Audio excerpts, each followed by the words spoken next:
Show is a live broadcast of truth seekers and believers, empowering the evolution of consciousness. Rafael and Celeste will dive deeper than the mainstream media while answering the mind's deeper questions and transforming conversations. They will have unique guest speakers who will share knowledge, tools, and techniques to create coherence in our mind, body, and spirit. Good morning from New York. And good evening from Queensland, Australia. How are you doing? Oh, I wore my glitter sparkle today. I love it. Just to put that extra shine onto everything, because life is good. Life is really good. It is. But life is good if we make it that, isn't it? Here. So I'm excited for today because we have a special guest coming on shortly. And we're going to talk about culture, right?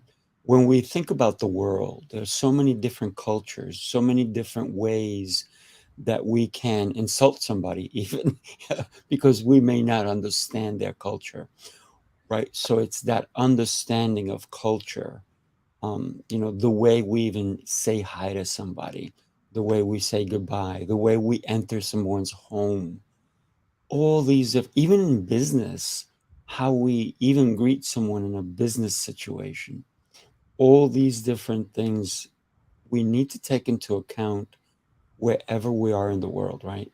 Yeah. I remember moving from Europe to Australia, and we were so used to being quite affectionate when you meet someone. You go, mwah, mwah, and you really go very close to someone that you've just met and kiss on both sides. Now, that didn't come across the same way in Australia, and I really had to learn to, as they say, back off and not kiss everyone that I'm meeting. So Right. unfortunately, nearly after 15 years being here, I don't kiss people anymore when I meet them. So because it's just a thing here. But when I go back to Europe, I do it as an example. It's a very friendly approach, but if you're not used to it and you're meeting a stranger, all of a sudden you're like, whoa, we just met, right? Yeah. So we do have our special guest today is Nicholas Kemp, and he has not only lived in this particular culture that we're going to talk about, but he knows a lot about it, right? We're talking about Japan, right? His wife is Japanese, so his kids, he doesn't know it, but they're Japanese too. I'm just kidding. Of course he knows it. They're his kids, right? So Nicholas Kemp is joining us. Nicholas, thank you so much for being here today. How are you, my friend? I'm well, Rafael. Thank you so much for having me, and it's lovely to meet Celeste. So nice to meet you. Yes, absolutely. And So hello to Melbourne, right? Sorry. Cold Melbourne. You can see I've got a very long. This is actually sunproof sort of wear, and you normally you'd wear it on a hot day, but I'm wearing it because it's cold. so yeah, cold Melbourne weather, believe it, at the end of spring, but life throws us little reminders to be grateful. Yeah. that's right. And I am wearing my Oriental shirt. And Nice. Celeste said to me, on both sides, by the way, and Celeste said to me, what does that say? And I said, well, I have no idea, but it looks really cool. I think one character is for male. So Which one? the one that's got the box. So it's I got gotcha. Okay. hatake, which is field, and then it has chikara underneath. And the other one looks familiar, but I cannot read that. But Okay. it might be done something. Mm. Done, say, done. I can't read it. I'm a dominant male. That's it. I love Maybe it. that's it. Thank God it doesn't You're say the like alpha male. Yeah. So talk to us about how long did you live in Japan? I know your family was just there and they came back, right? Yes, I was looking after the cat. So that was a bit disappointing. But that was more of a family trip. My wife really needed to go back and catch up with family after not being able to go back. We were going to go back 2 years ago, just before COVID started. So, but a few aunts died, and there's some family issues. So it probably wasn't best that I went. But to answer your question, I've lived in Japan for a total. I have lived in Japan for a total of 10 years. About 4 in Tokyo and 6 where my wife's from. My wife's from a very small village that's actually famous for pottery. So my father-in-law, her father is a master potter, and he makes machajawan, which are tea ceremony bowls, in a specific style called shinoyaki. So yeah, I was sort of exposed to the modern, exciting culture of Tokyo and the small town living Mm. of living of Japan. So yeah, it's kind of strange to reflect on it. It almost feels like, was I ever really there? It seems so bizarre at some time. Well, let me ask you a question, and you brought it up, right? Tea ceremonies, right? I know that they are very elaborate for the most part, right? And it probably doesn't matter. Does it matter? Is there different types of tea ceremonies throughout Japan?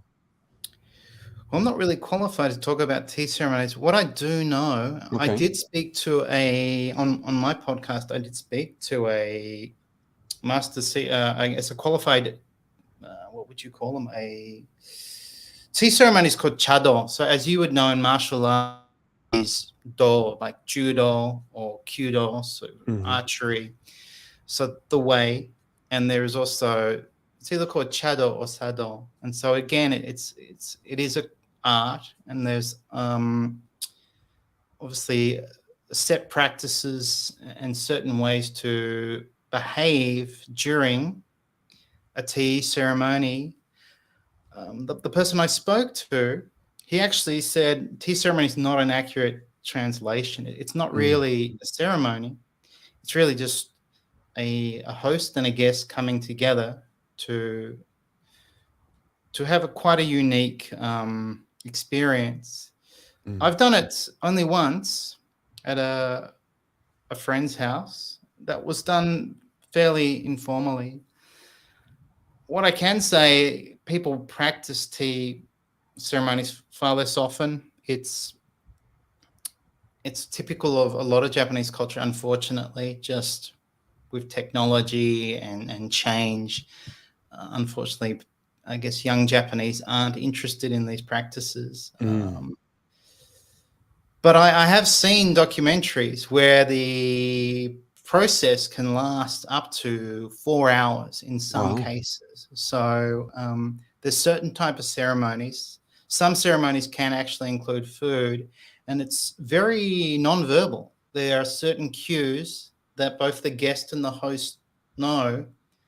And of course, there are lots of strict, almost like kata, like strict behavior where there's bowing, there are set expressions. And yeah, I mean, the whole philosophy of tea is to enjoy the moment. A lot of simplification. There's all the implements and tools used in tea ceremony are very basic and bare and have their own beauty. So the idea of tea is to almost confine you, because a lot of tea houses used to be very small, and entry into them was quite difficult. You'd have to almost crawl into them to show respect. And there would be very few decorations, maybe one hanging scroll and maybe one flower. And then, yeah, you'd patiently wait for tea to be served. And you've got to be very good at kneeling. So with your martial arts training, Sifu, you might be comfortable, but when you're a foreigner and you're kneeling on tatami and sort of 20 minutes in thinking, oh, my feet are frozen, it's quite interesting. And the person I spoke to, this Canadian who lives in Japan, Randy, he allows guests to sit on a chair to enjoy tea ceremony more. Yeah. So that's all I know really. There's one type of tea which I wanted to try, and it's koicha, and koi means thick or rich or dark or deep, and it's basically when they put tons of tea powder and make an incredibly thick tea. It almost looks like, tar. It's so thick. So I think if you drank that, you'd be wired for 48 hours on matcha. So yeah. One of the things that I got from the tea ceremony, or tea, I guess, when you talked about that, when we talked about community at one time or another, even in our show, when it's people coming together, right? And I guess the kneeling is part of the suffering, if you will. That's what I'm looking at, because to be uncomfortable and show that you're not, there's some power in that, right? So you're both being submissive in a way where you're going, yeah, I'm really uncomfortable, but I'm going to make it look like I'm not, right? So that's good that your friend allows seating. Celeste, I'm sure you have 1,000, and Celeste is amazing. You probably have 1,000 questions for Nick. So go for it. I know you do. I know, and I do. I love the way we just started this with the tea ceremony, because it really is bringing back people into the present. Beautiful. And I have my little black one here, and with green tea actually, because I just have water. there you go. Because I can't drink coffee always in the evening just for the SEER show, otherwise I'll be awake all night. So the green tea really helps me to still sparkle my brains up. And but going back into this purpose of tea, it brings us back to being patient with the people around us and listening, letting every person speak. And as you just said, it takes resilience to sometimes be uncomfortable, but still be there, still be present, still bring out the honor and the respect that is maybe the subject of matter on that day.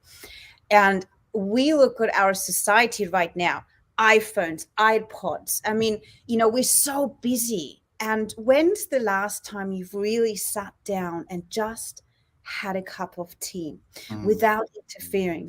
So I think with bringing and opening up the Japanese culture to us would have a lot of benefits, because it's just teaching us just to be calm within your tribe, listen, and show that respect and honor, which I think is very beautiful. Now, Nick, I have lots of questions, because I know you wrote an amazing book, and if I may please bring it up. So with the Ikigai, I was introduced to it many years ago, and I remember actually going through what my mission is, what the purpose is, and all of that. And I'm very excited to hear it from you again now in 2022, because I've read a little bit and you said there is a misunderstanding. Tell us about the book, and tell us why you see that some people have maybe a misinformation, or where does that statement come from? Sure. Yeah, thank you for the opportunity to talk about the book. So that the book, in a way, was inspired by the misinformation that's on the web. And I think if most people know Ikigai, they probably understand it as a 4-circle Venn diagram. And it's a very inspiring Venn diagram. And it asks you, are you doing something that you love, that you're good at, that the world needs, and that you can be paid for? And I mean, the only way to really put it is to say that is not Ikigai. It has nothing to do with Ikigai. It's actually May I bring one example up that I found? Sure. I would love to show the audience what I typed in to see what most people see on Google, and then you can actually go no or yes, because this is what mainstream media is showing, right? So this is what most people would see. So tell us all, Nick. Yeah, it's a really interesting story. I've actually interviewed the person who merged the two concepts and the person who created this specific version. So there's a whole history to this, and it's quite hard to say who actually made the Venn diagram because there've been different variations going back almost 20 years. And I think there's even just a 3-circle variation where the money aspect is not really articulated.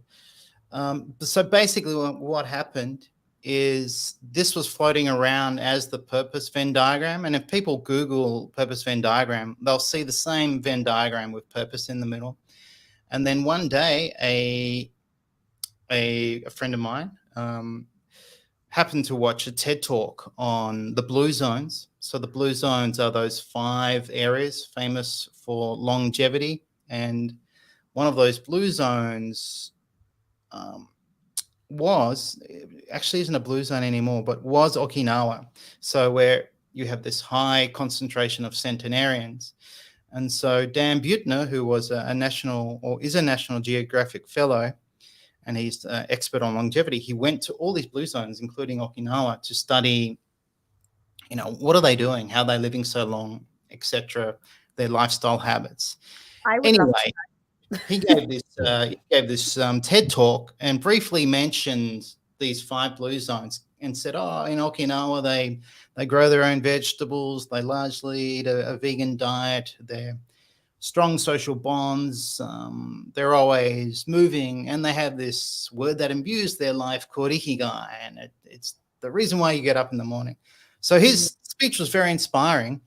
And this friend of mine, I'll call him a friend of mine, Mark, he just thought, wouldn't it be cool to take ikigai and merge it with the Venn diagram? And he told me this on a podcast. And for him, it took less than an hour. And it was almost just like an inspirational thought and nothing more than that. And so he wrote a blog post. He had someone make a graphic. He replaced purpose with ikigai.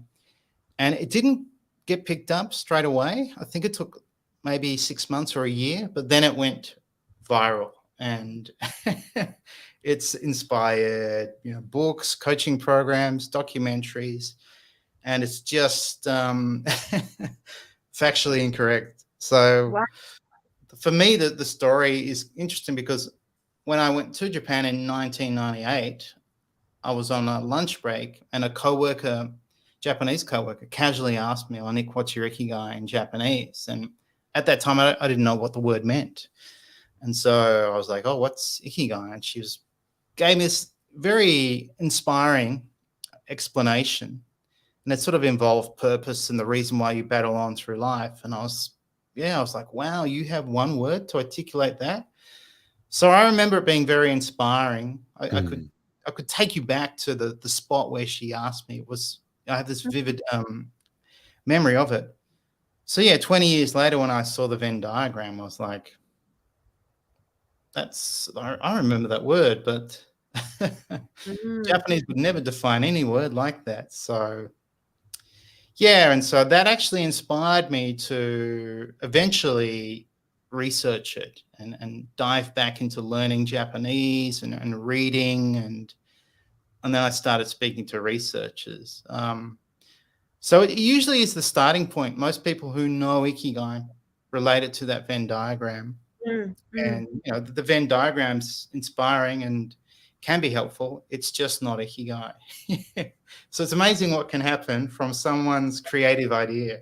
And and on social media, just like that. Yeah. So if it's on Google, it must be right. Yeah.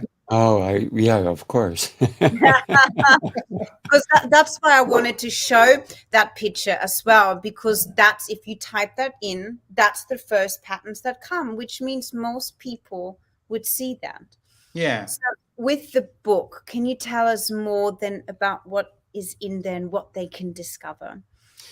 Sure. So ikigai is, the best way to understand ikigai is it's something you feel. And the kanji in the middle of the book is actually kan, and that means feeling, perception, awareness, emotion. And so I wanted to highlight that ikigai is something you feel, and that's why the tagline is "Feel a life worth living." So it's about the things in your life, the relationships, the people, the hobbies, even the struggles that you overcome that make you feel that life is worth living. Also, the title is to recognize someone I like to describe as the mother of ikigai. This is a lady called Mieko Kamiya, who was really Japan's first research pioneer. And I think if we talk about philosophy or psychology, we often hear the term the fathers of, or the founding fathers of positive psychology. Right. And women are clearly underrepresented. But she really was Japan's research pioneer. And I wanted to recognize her. And this framework on the back was inspired by her research. She discovered that there were essentially 7 or 8 ikigai needs you needed to satisfy in order to feel ikigai. And they were things like life satisfaction, change and growth, a bright future, social affiliation, freedom, self-actualization, meaning and value, and a sense of purpose. And that really speaks to me like positive psychology. So she was sort of 35 years ahead of the positive psychology movement. So I think she deserves some recognition rather than some fun guy who accidentally, created the Venn diagram. Right. Because that would have been my next question, because I find that really interesting where you go into the life of worthy living, and it is the 8 needs. And those were the ones you were just talking. Can we elaborate a little bit into them? Because I find them, really quite beautiful. Yeah, so when I was reading her work, I was like, oh, wow, she's identified these needs. And she actually identified them through interviewing and studying lepers. So this goes back to the 1960s, and lepers in Japan were ostracized. They were shipped off to islands, and they had all their basic needs met, but obviously they didn't have a very enjoyable life. They had disfiguring disease. Some didn't have fingers. Some were blind. And yeah, for some reason, she had this desire to learn about them, but also in general, learn about, what does make life worth living. So she spent quite a bit of time interviewing, and she was already a psychiatrist and an associate professor at this stage. So she was already academically very successful, but she had this desire to write.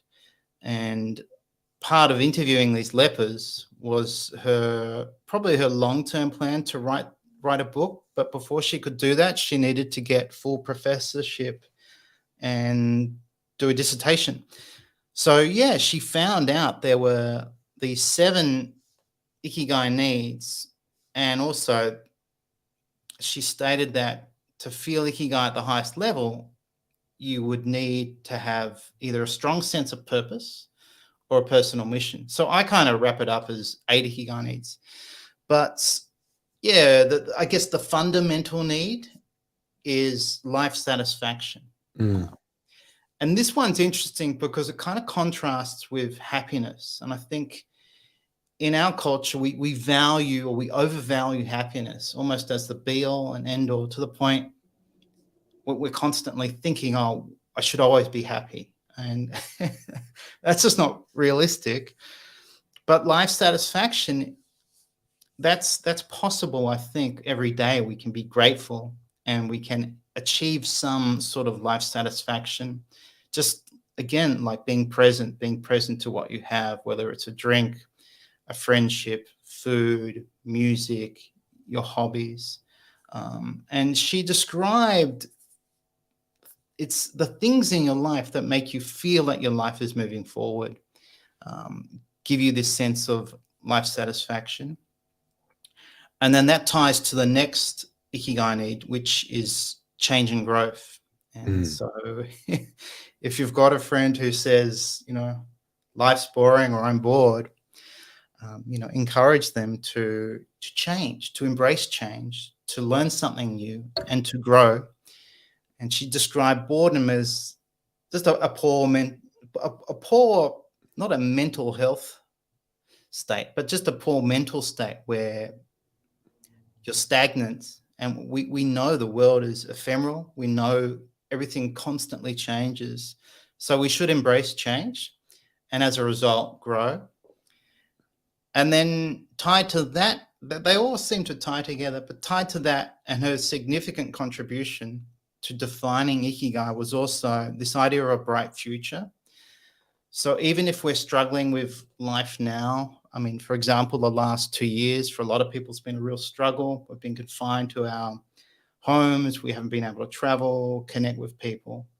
But I'm sure many of us have believed that eventually I'll catch up with my family or friends. And that's helped you get through those hard times. So if you have this bright future, even if you're struggling, you can feel Ikigai in the moment because you have something either to look forward to, or you have perhaps a goal to work towards. You know, Nick, you just mentioned that we're in an ever-changing world, right? And we're always looking for growth.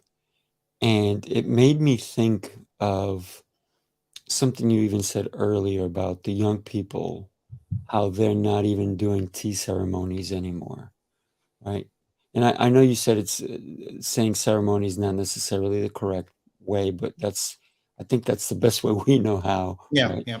So when we think about, are they losing tradition or are they changing tradition, right? Because if we are in an ever-changing world, right, we are not necessarily seeing the world as the people in the, say, 1920s saw it, right? Or even the people in the 1800s saw it. So we are evolving, but so must culture in a way, right? So that's very, it makes me think deeper into who's right and who's wrong, right? Where do we go, Celeste? Where do we go from here? Is it important? I think family is extremely important. I think that having values of respecting one another, right? Whether it's in a family setting, in a business setting, in a friendship, it's the way we treat other people. And I think that's where we are losing that battle because of technology somewhat, because people are, and you've probably seen 1,000, and you can Google this, right? You've seen 1,000 people sitting at a family dinner and no one is communicating except they're on their phones. Yeah. And I was at a family function once, and there were some teenagers, and they were at the table and they were laughing, but they were communicating through their phones. Oh, yeah. Which, right? But think about it. They were still communicating, but they were communicating without the verbal. They were just texting each other and they were laughing. They were having a great time. Who knows? They might have been talking about the adults in the room, but right? Maybe that's why they were laughing. But they were still communicating. And even though they were communicating, they're not communicating the way we would think is more in touch. But to them, they were in touch. Yes. So it's that shift that we have to think about, right? Yeah, this is a better point. I was just going to say, we were just talking about respecting people, and I've read so much about Japan where children and teenagers are actually raised so differently to respect the elders, to the point where 7-year-old kids take their own transport. They're allowed to walk the streets because it's extremely safe in Japan. I mean, the crime rate is really low. I think the police officers don't even wear guns in most areas, not like America. I thought yes. I'd throw that one in. And bulletproof vests and grenades and right. So batons. this is the thing. I think this I'll give you an example. We had a show in one of our theaters, and it was 80 children backstage, and there was silence. And everyone was aligned and had their costumes. And every time you approached them, they would give you eye contact. I was like, how did they do this? And then I really started talking to the Japanese teacher. She goes, no, they're Japanese children. This is how we are with each other. And they are grateful to be in a theater, and they're grateful to do their traditional dancing. And they are simply also respectful to teachers, and because you're older, I'm like, thank you, but you're basically being respected for that. And then, as you just said, then you have here, we on a family table and they're texting each other, probably making jokes about grandma's new wig, so I'd hope to see, and especially with this episode, let's bring back our knowledge of beautiful traditions, because I understand we have to grow and develop, but there are some traditions that keep families together. Or you're very busy the whole year, but there's this one day where you put all your things to the side and you do the tradition. And so that's I think it's a beautiful part to mention about the Japanese lifestyle. Yeah, I can certainly add a few things to that. I mean, going back to change in general, look, I think even all countries are changing. So I remember being a child playing street cricket and riding my bike, and I don't see that anywhere. Like I just don't hear kids playing outside or riding their bikes anymore. And I've got an 18-year-old, and the way he socializes is through the computer or on the phone. And, my wife and I decided not to give him a phone until high school. And we kind of thought we're doing the right thing. And, I think it was 6 months into high school, we still hadn't purchased him a phone. And, he was being left out. And, we had this challenging situation, like, all right, well, we'll get you a phone, but, you can't use it after this certain time. And that became a source of conflict. And so in the end, we thought, well, we're just going to have to trust him with the phone. And so we just gave it to him. And it really didn't, those years of him not having a phone really didn't seem to matter, because it's a highly addictive, device, and it's designed to keep you attached to it. So that's sort of a thing every country's being challenged by. I mean, one thing I try to do in the book is be honest about Japan, and it certainly has a beautiful culture, and we can learn a lot, obviously, from the way they do things, how they're very group oriented, they're very respectful, but they also have a lot of problems too. And one problem is a form of extreme social withdrawal called hikikomori. And this is where young men basically decide, I'm not going to school, I'm not going to work, and they just lock themselves in their bedroom. So they live with their family.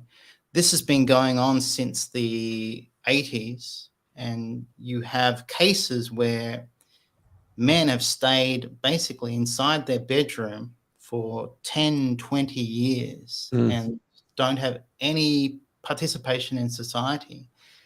And the reason why they don't want to is because Japan can be quite a hard society to live in. There's high expectations to do well at school. Then if you get through school and you get a job, then there's high expectations to do, to work hard, to meet all these social norms or conform to society. And it's, it's not easy. And yeah, a lot of men now or teenagers just say, I'd rather not participate. And so, yeah, I think technology has allowed them to do that, because they either play games or they spend time on the internet. And the number of people who do this is quite, it's shocking. It's at least 2 million. And the expert on this, who's studied it for 20, 30 years, believes it could go as high as 10 million. And within this problem, there's something called the 50-80 problem. And so what it means is you have men who are now almost 50 who have been hikikomori. So we're talking 30 years. And they have parents or a parent who's 80 and needs care. And so you have a adult male, usually it's always men, who are That was my incapable of, question. Yeah. incapable Why? of looking after their parent. And Japan's facing all these unique social problems, which, is quite upsetting for such a beautiful culture. But there is a side to Japan most people don't see, and it would be. I love Japan. I love the people, but I often think, I don't know if I'd want to be Japanese, because I guess from a Western perspective, because it can be pretty hard. The When you expectations, right? It's high expectations. One of the things that, you had me thinking when I had a visual of, like, imagine if I had my sons, or I have two boys, they're 18 and 21. If they lock themselves up in their room, right? If you stop feeding them, they'll eventually have to come out. That was my thought. And Well, Celeste is over there going, wait a minute, I got teenagers in my house. That's never going to happen, right? that's a good point. And that does highlight something that's I've always probably had kind of struggled to understand is, I think, a Western parent would, after a day or 2 days, would just drag their child out and say, what's going on? Right. Let's talk. And if we couldn't help, we would seek help. Right. But we would not feed the problem. And I think that's what happens in Japan. It's a sort of a very passive approach. We'll just let them be for a while. Day turns to a week turns to a month turns to years. And there's not a lot of social support for this problem. And then you have these parents saying, well, all I can do is leave food at the door.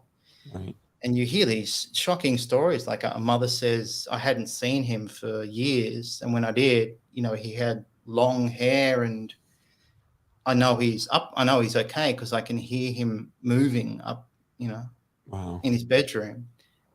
And that's just incomprehensible for us, because we'd think, well, we'd just go in there and say, right, we're getting you help.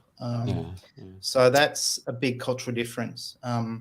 It also might be a bit shameful. So maybe if I was having a problem with my son, I'd talk to someone for advice, or I'd just talk to get off my chest, where in Japanese, they probably hide it out of fear of being judged. I was going to ask that, because when I was talking to this teacher, she was also explaining to me that they teach children to actually not show suffering, or not show that they're nervous or feel pressured. They had to carry their own instruments onto stage, if it was heavy or not, because that's your responsibility. And she really emphasized that Japanese people don't express so much their worries and their concerns or their inner suffering. What does that mean, though, in general? I mean, I'm trying to sort of figure out, well, in general, this planet, if we would all communicate more and share more, how we feel, we could learn from each other.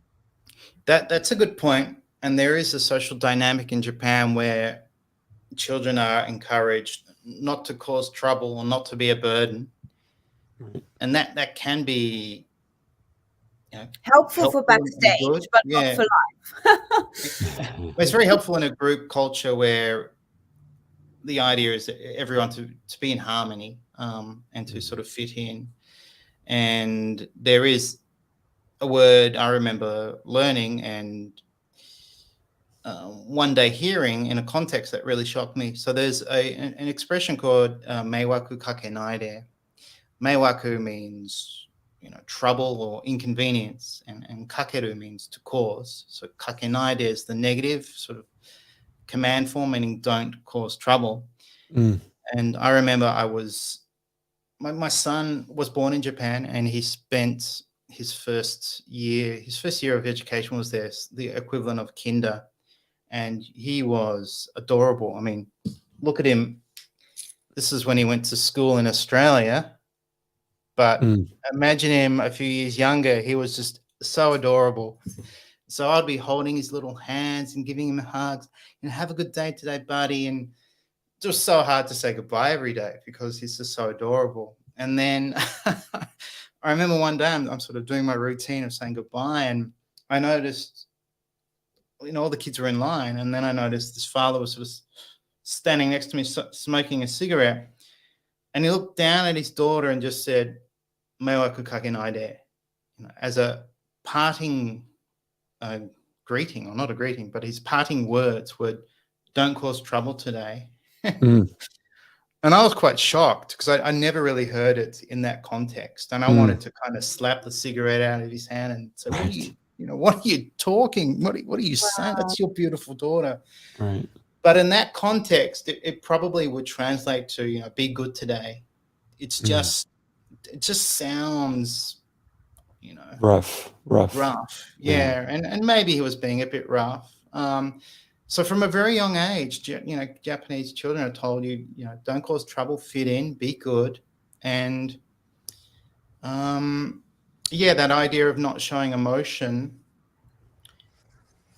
Nick, one of the things that you just showed me is that not all dads are nurturing, right? Mothers are more nurturing, right? And when there's a guy like you and a guy like me who are nurturing, the other parents look at us like, Big so teddy bears. wimpy. Yeah, they're so why they're so wimpy with their kids, right? Because I was the same way. I'm a very affectionate type of guy. I love to hug, and yes, Celeste, I love to kiss, hug and kiss when I meet somebody. That's me. I'm a hugger, right? I'm a very affectionate person, and it probably is because I didn't have the affection when I was a child. I really didn't. I was never really told as a child, "Hey, I love you," or lots of hugs. I didn't have that. So I seek it now for myself, right? Because Every broadcast. group hug. It's such a great feeling to have that personal connection, right? To have that empathy. When you're leaving your child or when you're leaving a loved one and you go, I want to wish you an amazing rest of your day. Not like, if you're not nurturing, all you're going to do is like, hey, I don't want to hear that you got in trouble. I don't want to hear this nonsense because then you're going to disrupt my day, right? So I think that's where the difference comes in, where we are a nurturing, and you have both moms and dads. There's some moms who are not nurturing either. My mom was not necessarily nurturing. That's why I didn't have the affection that I maybe should have had. But I am who I am today because of the way I was brought up, right? So when we think about culture, we also have to think about the home culture compared to what is seen on the outside. Because when you said, there's this culture that's happening in Japan, and maybe the parents, they're embarrassed, and that's why they won't tell anyone about, I got my 23-year-old who won't come out of his room for the last month. Because it's that embarrassment, right? Instead of that seeking help. So I think it's that upbringing that, if you will, thinking of, am I ashamed, right? So it's working into just being honest, right?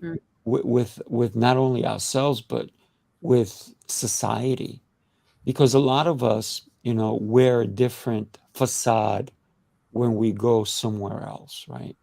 We even tell our children, you have to behave this way when we're in public, or you have to behave this way when we're in a restaurant.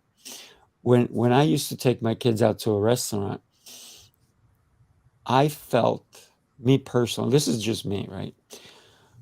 if I took my kids to a restaurant, I don't care if they were 2, 3, 7, it didn't matter, and they were being disruptive, I would pick them up and take them outside of the restaurant because other people were there to enjoy their meal, Mm. not to hear my kid screaming and crying and all. So I would literally take my child, pick him up. Now my ex-wife she would have left him there crying and, you know, but I would pick them up and I would walk outside the restaurant until they stopped crying. And if my son had a temper tantrum, which my youngest one used to, not anymore, but he used to have a temper tantrum, I would literally take him outside the restaurant. I said, "We're not going back in until you chill out, you Mm. calm down." And the other thing is, it we have to understand that if we're taking a child into a different environment, they're not going to sit for 3 hours in a chair. So I used to bring I was Mr. Mom, right? I used to bring all this activities. I used to bring coloring books, toys, all these different things when we went in a social gathering so that they would feel more comfortable, so they would not necessarily disrupt the situation for other people. Because if you guys were sitting there, let's say you're there on a date, right? And for some reason, I decided to go to this nice restaurant with my children, my family, and you're trying to talk to your new date, and you have these kids over there screaming, Mm. what is that going to make you feel like? You're like, oh, I don't know if I want to come to this restaurant anymore because there's a table over there with a bunch of kids screaming, and one over here, and then there's kids running around the tables, which used to drive me nuts. And one time, and I don't want to keep rambling on this, but one time I was with family, right? And it was my ex-wife's sister's kids were running in the restaurant back and forth. And my kid was like looking, and he was like looking at his mom, and she's like, yeah. And I was like, I don't think so. You're not running. This is not a place for you to run. This is not a playground. This is a restaurant. We have to have respect. And those kids, when they stopped running, it must have been 20 minutes after, they crashed into a patron. Of Somebody course. was eating dinner, and they crashed into the Wow. person. And I was like, that's why my kids never run. And can I be honest with you? Yeah. Whenever they invited us out to dinner, unless it was their home, if it was a restaurant, I was like, I'm not going. I'm not going.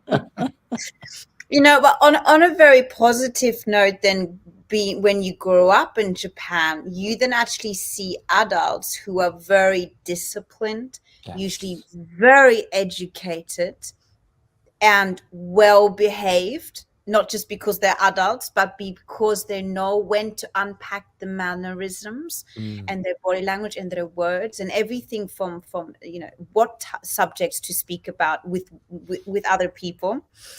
And so that's a very positive side because, as you just said, some other cultures, we've got kids running around because Right. Mm. it's not in our culture to go, no, you got to calm yourself. So that's a very positive reflection. And all the Japanese friends I have, first of all, they're all very, very intelligent. All of them speak multiple language. They're very disciplined. Most of them do a lot of disciplined fitness up at 6 o'clock in the morning.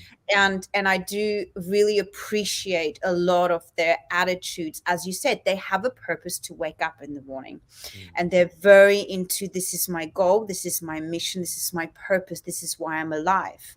Because if not, I'll just lock myself up in the room. And so I do really treasure that. And I know you were mentioning before that frame that I showed is not the right one, but I actually remember looking at that years ago and actually going through, what's my mission, what's the purpose, and I was very lucky at the time to go, I actually make money with what I really am good at, and it is important for the world. So things like that are really, really positive, because those Japanese kids are not going to run around the restaurant, right? So that we have to really also see that. And talking about seeking help, we sorry to go back to that. And I really, because we're running out of time, and Nick, I really want to get people to understand why you wrote the book and why they should read it, so their kids don't run around tables. Yeah, right. So what is really read this book because? I think you should read or you don't have to read the book, but reading the book exposes you to a different culture and a different way of thinking, and perhaps you can learn there is a different way to understand and appreciate life, and even what we just touched on now, the idea of how do you behave in society, or how do you behave around others. Japanese are highly aware of social context, and so that's why we understand and appreciate their behavior. And this will sound strange, but they actually have a social, it's almost a social virtue where they do put on a mask. There's an expression called honne tatemaya. Honne is your true sound. Tatemaya is a mask you put on. And so we'd almost say it's like being two-faced, and we'd look down on that. We'd sort of say, oh no, you should always try to be your authentic self. But in Japanese culture, so that society can function, they do almost, I mean, we all play roles. And so they have this expression to articulate when they go out in society, they go to their job, even with friends to some degree, they're putting on a face so that there's harmony. So the book articulates all these ideas that might sound very strange or unusual, but we can learn a lot from Japanese culture and, of course, any other culture. So that the book is really was my desire to express Ikigai on a very deep level, and I had a lot of help. I was very fortunate to interview many Japanese researchers, authors, and it's really an evidence-based approach to Ikigai related to hobbies, to your work, to your relationships, and we can certainly learn a lot and appreciate Japanese culture. And I think one thing I always appreciate when I go back to Japan is how present and polite, and when you go anywhere, you feel served, you feel acknowledged. But yeah, underneath all that too, there are problems that worry me, and I think you've got to share the full picture to say, there are Japanese who don't have Ikigai, and these are the problems they have, as well as, this is why Ikigai and other words, wabi-sabi and kintsugi, come from this amazing culture, because they have this history and this way of thinking and a mindset that's just totally unique. So it's very inspiring. I'm very fascinated. Very fascinated. I have a question on, Sure. I looked up bowing because, I teach Chinese martial arts, right?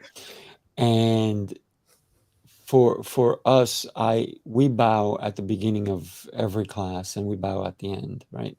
And what I've taught the kids is we don't do it out of religious aspect, because I know there's certain people who do it because it's a religious thing. But for us, when we bow in my Chinese Kung Fu school, we bow and we say, we make a promise. The first one is a promise, right? So we bow and we say, I'm a future black belt. The second one is we use 3 words, which I want kids to start to live by. So I'm trying to empower them. And it's, respect, courtesy, and honor. And then the last bow is I want them to look at their family members or whoever even brought them to class. It could be an aunt, it could be an uncle, it could be anybody. And so they bow to them and they say, and I say, you must look at their eyes, and they say, thank you. Nice. So those are the 3 bows that we do. But I know in Japanese culture, there are so many different bows depending on who it is you're greeting, right? Would you take a minute and maybe clarify that for us? Sure. I mean, bowing was, when I lived there, I'd become so accustomed to bowing myself. I remember when I returned to Australia, I had the habit of bowing. And even Japanese businessmen, when they're on the phone and they're talking to their boss or a customer, you'll you'll see them just out of habit, sort of, hi, what kind of restaurant? And they'll be bowing. So it is, it has, it's their way, obviously, of greetings. Right. And among friends, it's these shorter, more casual bows. I remember visiting a hotel, and the way the staff bowed at me actually made me feel uncomfortable, because I felt I was like, I'm not royalty. You don't have to. This amazing. I'm from Australia, mate. It was just Sorry, done with so much care and skill, and I couldn't believe it. And I was like, I wanted to go up and say, you don't have to bow to me like that, because it sort of blew my mind. So obviously in martial arts there's bowing, but it's the way they greet, show respect. I learned fairly recently that even when they exchange business cards, once hierarchy is established, so if I was giving my card to you, I might lower it under yours to show that I'm recognizing you higher in my hierarchy out of respect. And so there are these little subtleties that go unnoticed by foreigners, because we just don't know, but are very important to doing things properly. It's another thing. Japanese do things properly. They have an expression for that called chantosuru. And so, there's a proper way to bow. There's a proper way to greet. And they also have something called kimari monk, which are set expressions. And so every day someone walks into the workplace, everyone says the same set expression when they enter and when they leave. And they're all very polite. And when I first went to Japan, you'd hear them so often, you almost think they're meaningless. You're just saying the same thing every day. But once you live there long enough, you realize how crucial and the role they play to maintain this harmony in work or in neighborhoods or in public in general. So I could go on and on. Really, I acknowledge you. You're not just the person that works a few desks next to me. I acknowledge you, and I think that's very beautiful, and I think that's what the world needs more, actually acknowledge each other. And in the US, people come into work like, I'm here, and then they're leaving like later. That's not the right attitude, right? No, I mean, Japanese literally say, I acknowledge I'm leaving before you. I mean, it's normal for them. So we kind of interpret it as like, it's very, very formal. And then they have a set expression of otsukare-sama desu. Otsukare means tsukareru means tired. Otsukare-sama desu literally means, you must be tired. Almost saying, I acknowledge the work you've done. And so it's even in really casual work settings where it's a cafe and a coworker just might be relieved, like otsukare-sama in a kind of fun way. But it makes life incredibly easy, because you know what to say in every social situation almost. And for a learner, that was amazing, because I thought, all I've got to do is learn all these greetings for the home, for the work. And when I first went to Japan, I was working in a restaurant, and then in restaurants, set expressions, for orders, for acknowledging the customer. And so it's almost a reset button, even if staff are stressed. If staff are stressed in Australia or America, I assume you'd go in, you wouldn't even acknowledge each other. You'd be pissed off. But in Japan, even if they're pissed off, they can go in, say the set expression, and it sort of almost resets them. That's cool.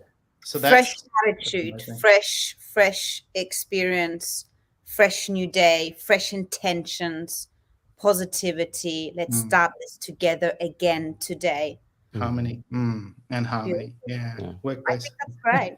Maybe we need to move to Japan. Everything that you've said are absolutely so up until now, I'm sold. So one of the things that I've come to understand, and just for me personally, I always do this, is because I respect the time that we've had. And so for me, whenever I bow, it's my respect for the time that you've taken out of your day to share with me. So I know we ran out of time, so I want to thank you so much, Nick, for coming on. I can't wait to get my signed book, by the way. My postage will be cheaper. Yes. True. Yeah, Mine will arrive before Christmas. Maybe not that fast. I've got a few Maybe, to send maybe. out. I've made quite a few promises. Just before we go, I'll show you the stamp. Just make sure it's up the right way. So this was hand carved in Japan, and Nice. it's mentioned in my book, and it's something I intend to use to authenticate documents or Nice. to stamp on books I give to people. So Wow. yeah, this is just one example of the incredible skill and cultural significance of something called hanko, which is this stamp. So yeah, there's so much to learn from Japan There and is. from cultures There in is. general. But thank you for being up so early, Rafael. It's like 5:30 now for you. So He loves it. Well, you know, it's easy for me. So for me, it's a great way to start my day. And if I get to have Celeste in the morning, my gosh, it is beautiful. Because look how bright she is. Not only her smile, but her Lovely. shirt, right? It's a Yeah. beautiful thing. We're looking at the universe. Absolutely. So listen, thank you. I really, really guys. do appreciate you being here. And everybody, we cannot wait for next week. What do we have planned for next week? I'm not telling you. Just be here. All right. Enjoy, everybody. Thank you so much. Bye. Bye. Bye-bye.